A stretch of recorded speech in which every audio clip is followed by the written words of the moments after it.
Hello, everybody. I hope you had a good comfort break, some coffee and tea, and we're now ready for the next presentation.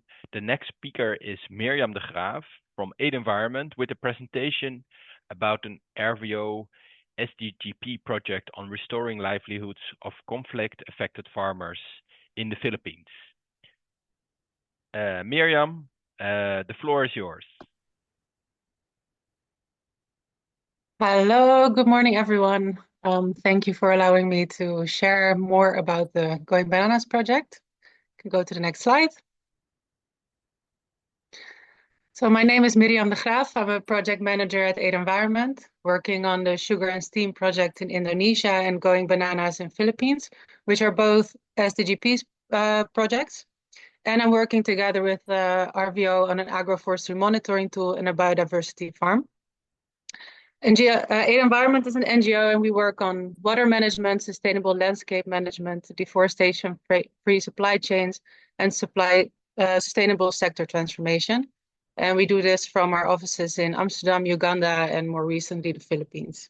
So feel free to reach out to me if there's anything interesting in the presentation for you today. Next slide, please. So today I will be talking about the Going Bananas project. It's in Carmen in the south of the Philippines on the island of Mindanao.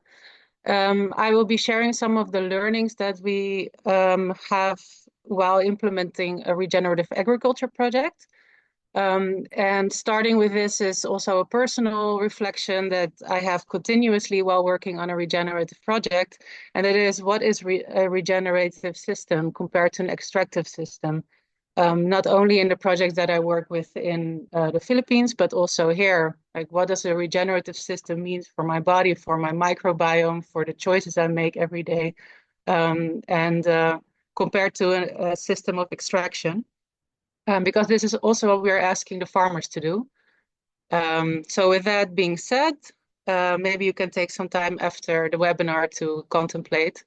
On the right, you see two images of the same hill, slightly different angle, but on the right is when we started with the farmer in the picture carrying some of the seedlings on his land. And 1.5 years later, we have more green on the top of the slope. So our first learning will be about analyzing the system. The second learning about developing a farm design together with farmers, understanding what motivates the farmers to move to regenerative agriculture, how to build partnerships and policy, supporting regenerative agriculture, and for monitoring and learning. Next slide, please. So in analyzing the system, I'm happy that Stein mentioned in the first presentation about corn yield going down, because this is something that the farmers already notice. They have been farming corn for decades now with chemicals on steep slopes. And the land use practices together with the climate change will only increase the yield reduction more in the years. So farmers are forced to see their yields and income going down. Next to this, we're working in a post-conflict area, which means, it had a huge impact on the availability of a market and input access, support from government. We are working with many communities where the government hasn't been before. And COVID made everything, only more complicated. Next slide, please. So in developing a farm design, we are working with farmers. On the left, you can see the pilot site farmers. And we designed a farm with the criteria that were selected by them. So it had to be easy to implement technologies at a low cost, focus on restoring the soils and slowing down erosion. It should be flexible for farmers' preference in what types of crops to grow. And it should be flexible in what type of slope they are growing it on and their location in the catchment. Next slide, please. So we created a manual with the consortium partners with the principles of no chemicals applied anymore on the land, no monocropping, no tillage.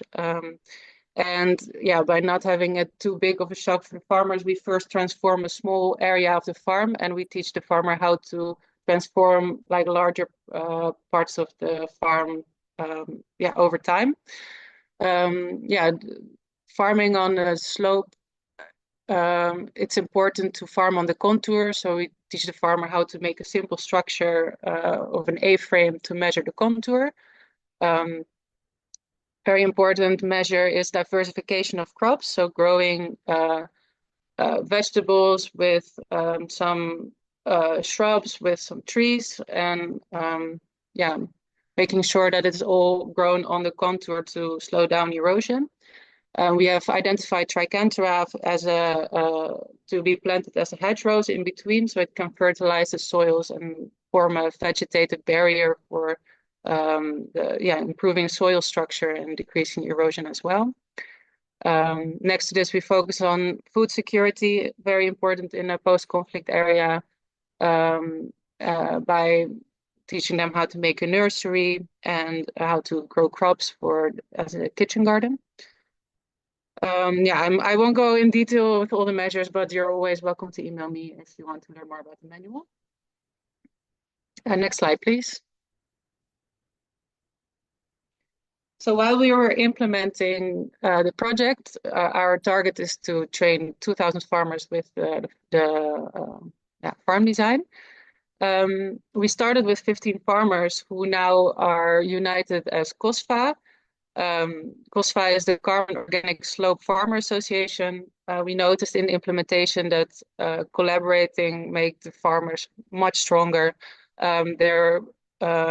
We trained them with the farm design at first, and now they are proudly going into communities where government hasn't been before to teach farmers there how to transform their farm. A side effect of this is that this project is actually contributing to peace between communities because it's the first project that brings communities together for landscape restoration.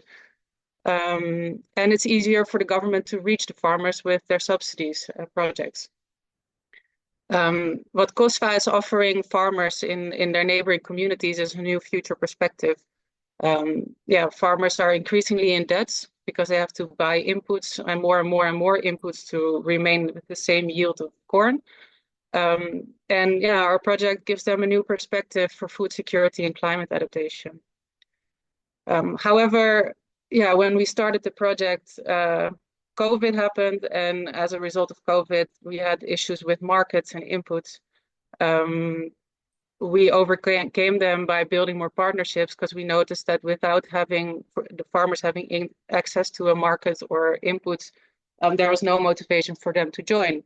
Because if the local prices of banana is super low, why would you plant a whole farm of bananas? If you don't have money to invest in buying all the seedlings, how can you even apply the principles that we are teaching? Next slide, please.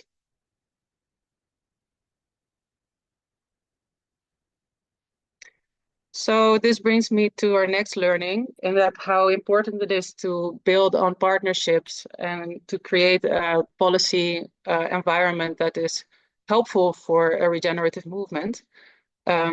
So we already are working in a public-private partnership in the SDGP, but we noticed that we needed more support from other parties. So we on the top left, you can see the agreement with the Philippines Coconut Authority, who are giving us seedlings or the farmer seedlings. And on the bottom left, you see from 2 weeks ago a picture that the policy ordinance for organic agriculture was approved in a municipal office. And that is due to the collaboration in our project that we could make this work. And it means that there is more support coming from the government to the COSFA farmers. For us, investing time in supporting policy and the capacity building of the local staff has had very good results. Next slide, please. So for monitoring and learning, we built a system in our project that we are in constant discussion with farmers. So we know what kind of measures are interesting for them to apply. And yeah, we continuously adapt our strategy on this for the trainings and also how to reach out to new farmers. And we also noticed that importance of data collection for policy making as well. The mayor of the town literally said to me, if you don't come with data, how do I know that if I invest in agriculture, it will actually be good for the farmers? However, yeah, in a 4-year project, when you start implementation of farm interventions, maybe after 1.5 years, it's hard to measure these big long-term effects of soil improvement and decrease in soil erosion. And even it takes a long time for bananas to grow and to harvest, and for fruit trees even longer. So to measure effects of regenerative agriculture is quite complicated. And next to this, we also noticed that there is a lack of research methodologies of how to, specifically for agroforestry and regenerative agriculture, how to measure these benefits. So in collaboration Miriam, with, final minute. Yeah, thank you. In collaboration with RVO, we are now currently developing an agroforestry monitoring tool where we are validating multiple types of data collection for agroforestry systems. And we are implementing a model farm focusing on biodiversity because we noticed a gap in knowledge of monitoring of biodiversity as well, while this is one of the most important things for regenerative agriculture. Next slide. Yeah, in a context where we work, where it's complicated for a big lobby from chemicals, lots of money being pumped into it, it can be quite challenging to work. So this is why it's so important to celebrate successes with each other. So if there is a first batch of regenerative organic agroforestry bananas being transported to the private sector party, yeah, of course we have to acknowledge this huge success. And also our field coordinator, Jeff, he can now smile because there is a group of farmers taking over the trainings now, and he can relax a bit more. So this was the presentation. I hope that it gives you some inspiration, and I'm looking forward to your questions. Miriam, thank you very much for this presentation in the Philippines about going bananas. There were indeed also several questions also in the chat, and one of the questions was why were bananas chosen as the main crop of this project? Yep.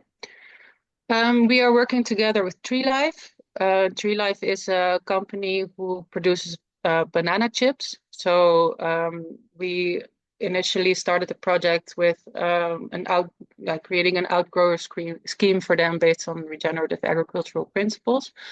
Throughout the project, we noticed that food security, should have a bigger focus because the people are mainly growing corn and they have to buy their own food. So we also implemented more the nursery and focus on different types of crops. But initially, because Tree Life is our partner, we focused on bananas. Also, the Carmen region is researched to be a very high productive Cardava banana region. So the yields there are really high potential. Thank you. And what were the criteria for selecting the farmers to participate in the project? Yeah. The criteria are a bit depending. Of course, if farmers show interest, they're welcome to join the project. So that's the first. If farmers are motivated, they can come. But because it's a post-conflict area, of course, you have to be a little bit careful. How we select farmers now is to go into an area. We organize a farmer orientation day, and this is done by the municipality in collaboration with the farmer association.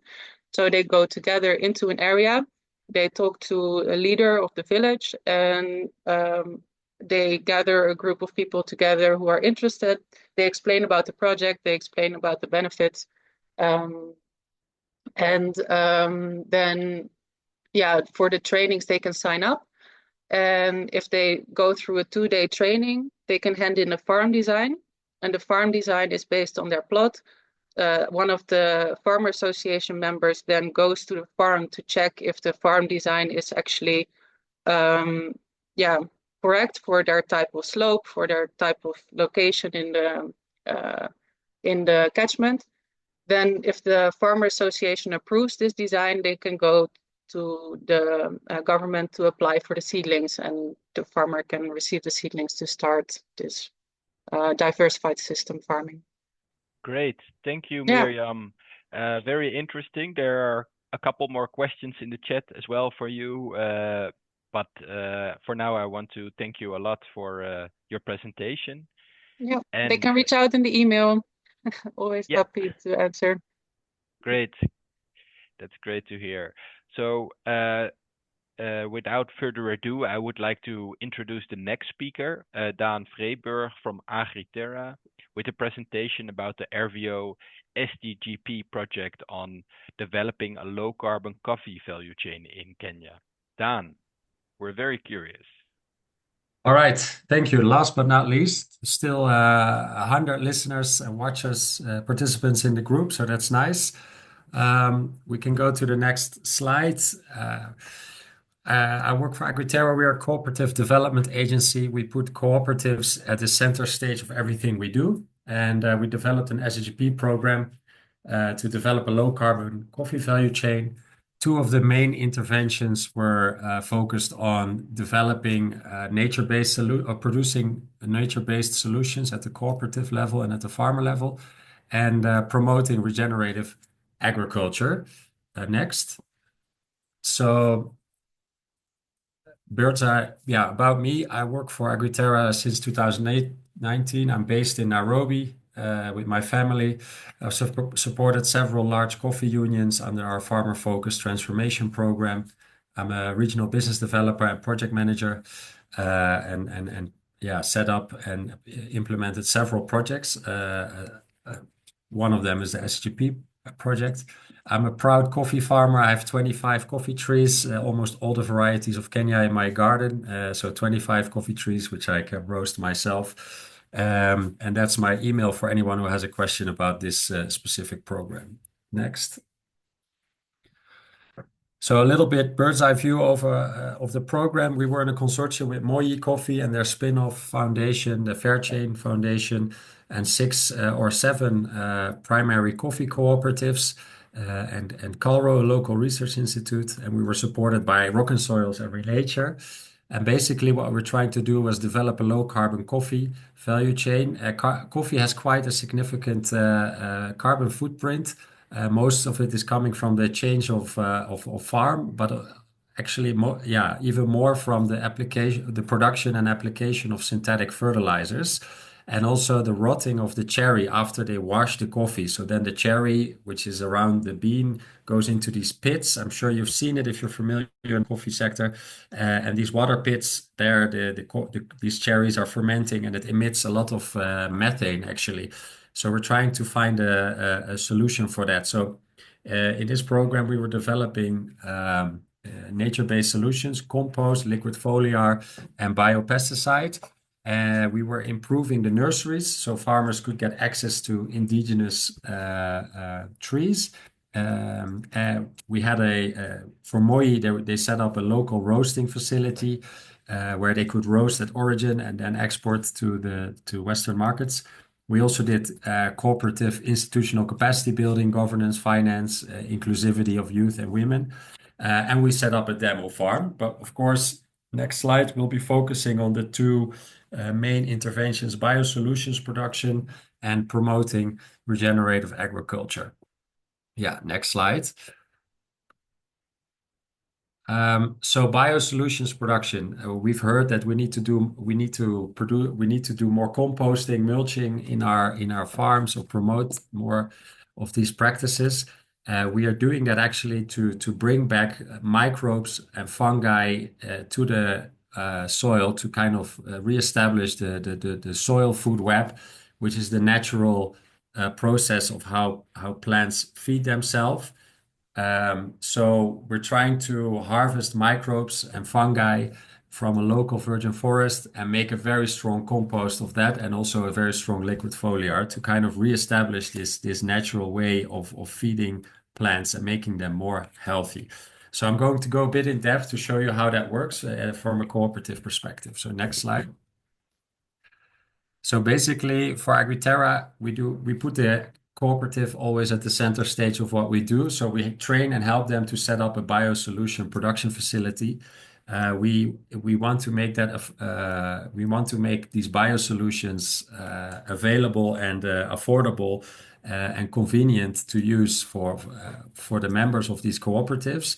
How we do it is we help these cooperatives after a cooperative assessment and climate clever check. We kind of assess if these cooperatives could benefit from this biosolution production facility. If that's a yes, we do a waste stream assessment. I'll go a bit in depth on that later because I think it's very interesting. And then we do a pricing strategy. We assess all the different green materials we can get our hands on. What does it cost? How much does it cost to transport? And can we actually produce biosolutions that are more affordable than the synthetic alternatives? If that's a yes, we go for a biosolutions training where we train the production staff and the management of a cooperative on how to produce these biosolutions. We also trained farmers on how to produce it at home. But of course, you can never produce enough of these biosolutions at your own farm. So you need to have access to these convenient and affordable biosolutions from your co-op as well. And then we'll send this cooperative a working capital to produce a first big batch of biosolutions, and they can start selling that and slowly grow their production. And we also help them with a distribution and marketing strategy and do weekly updates on how production is going and how the sales are going. So basically, the pictures you see on the left, a biosolution production facility. It's not much. It's just a shade shed and some blue barrels for the liquid foliar with an airlock made simple with a bottle. And you can see the beds of compost and the farmer trainings going on. So it's what I think is really exciting. And if you would have told me 15 years ago, you would be very excited about composting and intercropping and planting trees, I would have thought you're crazy, but here we are. But what I think is really exciting is that it's knowledge intensive and not capital intensive to implement these things. And it's much better fitted to the local African context than trying to export or import all these synthetic fertilizers to these countries, and which are very expensive and have to be paid for in dollars. So, but yeah, next slide.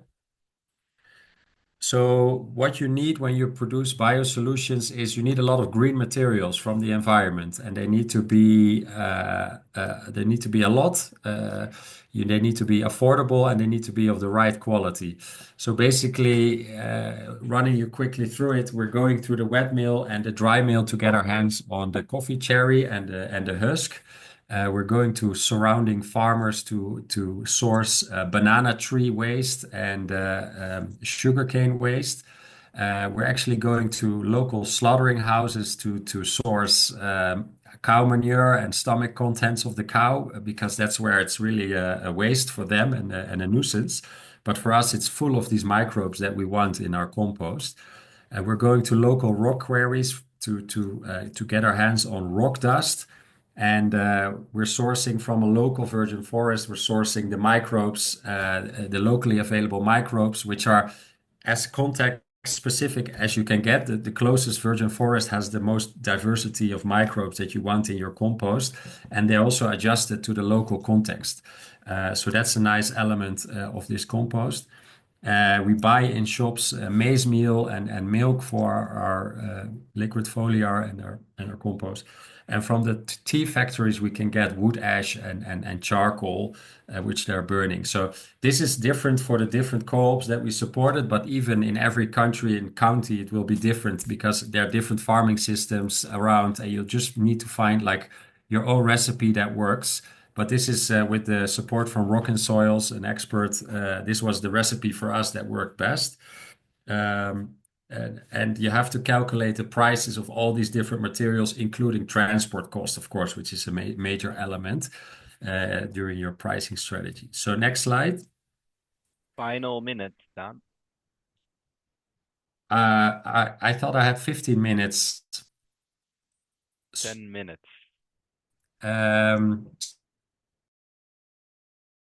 Compost and liquid foliar ingredients that I have, and that we came up with, and we did a profit and loss analysis for comparing these products to the synthetic fertilizers. Of course, it's not completely the same product, but farmers can only spend their shillings once, and we're very happy and proud that we could actually compete with these synthetic fertilizers. So you can see at the bottom the profit per tree is actually around 40 shillings higher when using these organic inputs. Now, even the Kenyan government is subsidizing organic inputs, but we're still competitive, but it's definitely closed the gap a little bit. Next.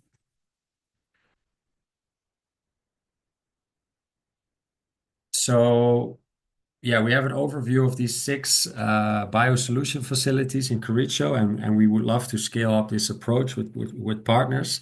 And we are able to produce almost 1 million kilograms of compost and other solutions per year.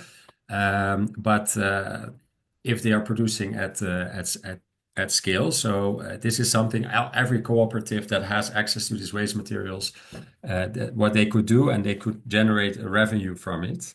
Next slide. Yeah, so basically we have 6 biosolution facilities set up. In our project, we produced almost 335,000 kilograms and almost 10,000 liters of liquid foliar. We have some 1,300 farmers producing their own solutions. And in total, in the project, that led to almost 3,000 hectares of sustainably managed land. Next. So of course, we ran into a lot of challenges. Cooperatives need to be proactive and entrepreneurial to do this, which is some of them are running kind of a skeleton operation, and now suddenly they have to address all these challenges of sourcing materials, getting it at the right time, producing it at the right time. So it's definitely something else, and they need to be ready for that. And it's complicated. And we're also taking on big ag. So we had a lot of the synthetic fertilizer companies trash talking our biosolutions in the region, saying bad things about it because, we were taking business from them. And it was difficult to get them sustainably producing after 3 years, but luckily we could continue to support them under another project. And now production is really stabilizing without a lot of support from Agriterra. So that's pretty cool. There's a lack of working capital to scale up production. You need to produce a lot of biosolutions and store it, and then the farmers buy it twice a year. And so that working capital is something banks don't really want to touch because they're not that familiar with nature-based solutions. Proper bookkeeping, of course, always a problem. And I think we can do even more research on how this is a good business case, how this is positively implementing production, and how it is, working towards climate resilience of these farmers. But with a local contact person, Henry, he's joined us for this webinar. We managed to really get production going. We supported also hiring specific production managers for these production facilities. Set up separate bank accounts so they could clearly see what is the revenue they are generating. And we had some HAS interns, which is a University of Applied Sciences in the Netherlands, that helped us really dive into all these business models and help us learn from it as well. And we're trying to find more funds and donors to help us get access to that working capital. Next fund. Next slide. My suggestion is to close it off here. Due to time, and we go to the general Q&A. I'm sorry, but this is we have 10 minutes for the general Q&A still with everybody, where I would like to invite you as well, Dan, and also all the other speakers. Mirjam, Geert, and Stijn. So Daan, thank you first of all for your great presentation. It has a lot of details, and therefore I would also like to give you the first question of the keynote and the general Q&A round. My question to you is, with this regenerative agriculture practices, the mulching, etc., how do you see that prepares the various coffee growers for a more harsh climatic future? Yeah, excellent question. Yeah, so actually what we're seeing, it's getting hotter. So the ecological, agroecological zone to grow coffee is going up the mountain. And of course, these farmers cannot move their plots. So when you start your agroforestry practices, you actually create a microclimate which lowers the temperature of your farm, which helps in that sense. And of course, climate change leads to more erratic rainfall. So you get more water in shorter time frames and with wider time frames in between. So this layer of compost creates kind of a sponge, which it holds water better when it rains, and it also lets the water filtrate into the soil better instead of creating an erosion. So and then afterwards, when it's more dry, it holds the water better. So there's a lot of these benefits to these practices. And what we're seeing with farmers telling us that their production is not even going down after they switch from synthetics to organic solutions, probably because their soils are so depleted.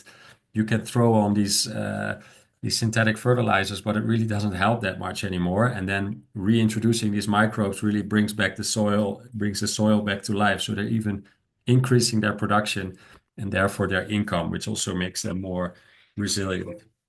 That's very interesting, Dan, and that helps also with increasing temperatures, even that sponge effect. Yeah. So there's the sponge effect.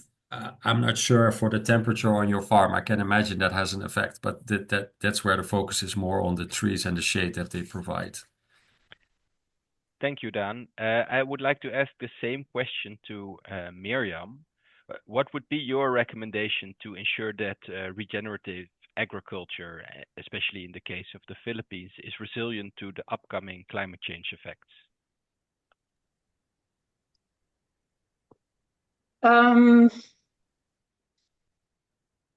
I would say what we are working on and what we maybe did not anticipate in the beginning of the project so much while writing the proposal is how important it is to have these partnerships and to have a structure in place for farmers where they can receive higher prices, for example, for regenerative agriculture, where there are market linkages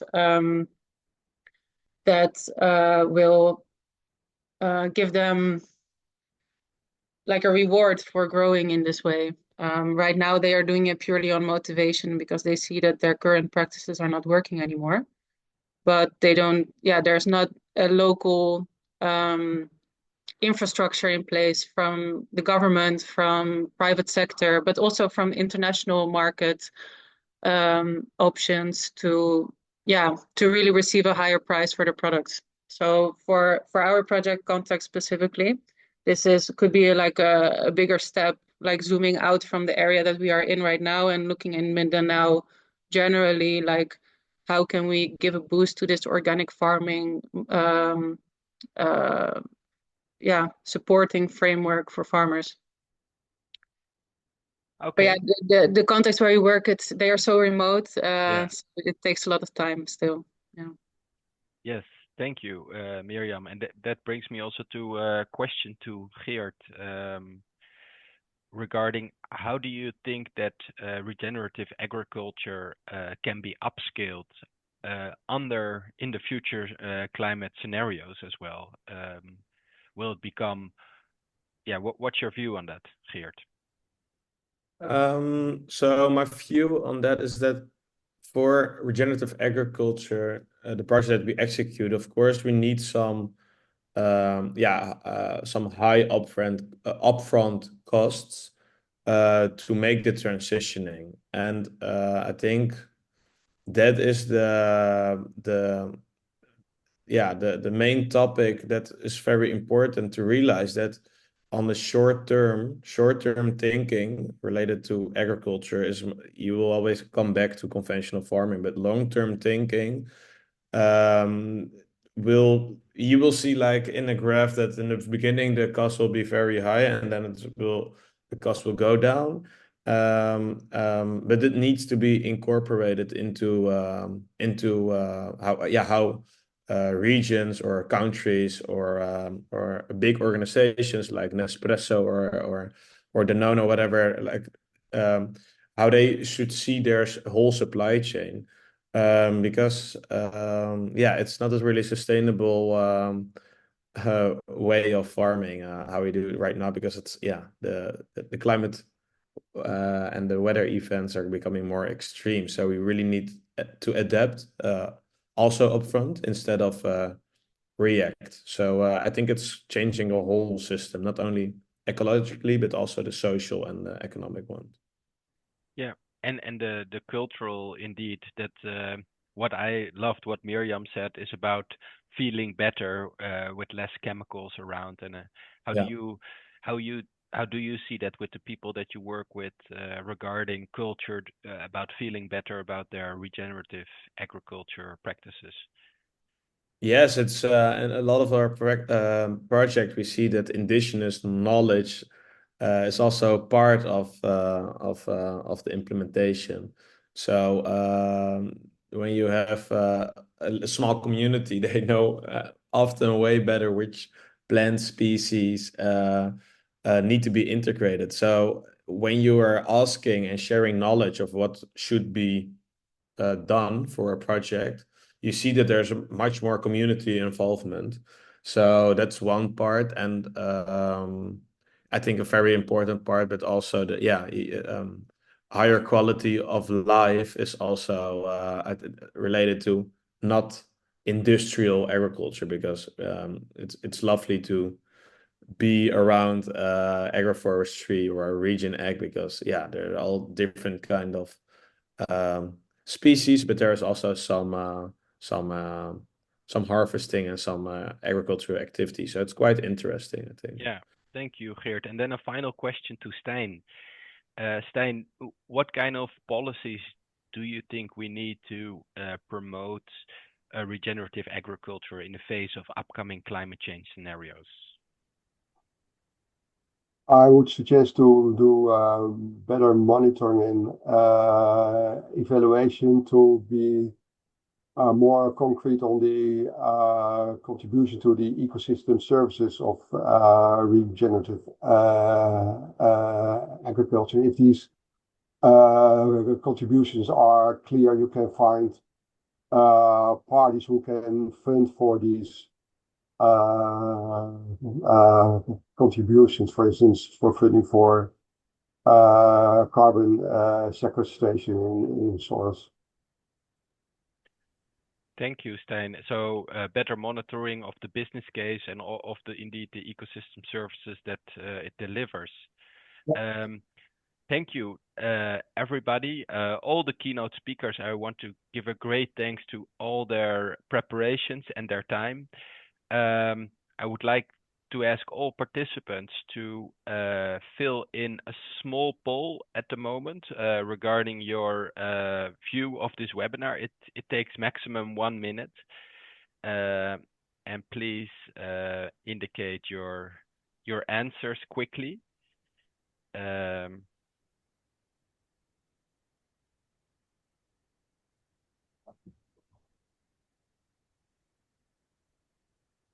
And while everybody is answering the poll, I would like to also indicate that there will be a next webinar. This is a series of 6 webinars made possible by RVO, and the next webinar will be on biodiversity and its implementation on the global biodiversity framework in multifunctional agricultural landscapes.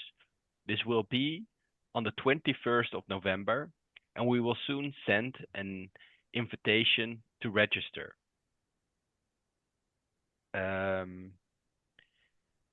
I would like to also thank everybody that has participated. I want to give a special thanks to my colleague Maxime IJsseling, who is organizing all the technique behind this webinar, Ben Sonneveld, Laura Amarens, Amarlaan, pardon, and all the speakers. We hope to see you the next time during the next webinar. And of course, this webinar has been recorded, so the recording will be shared.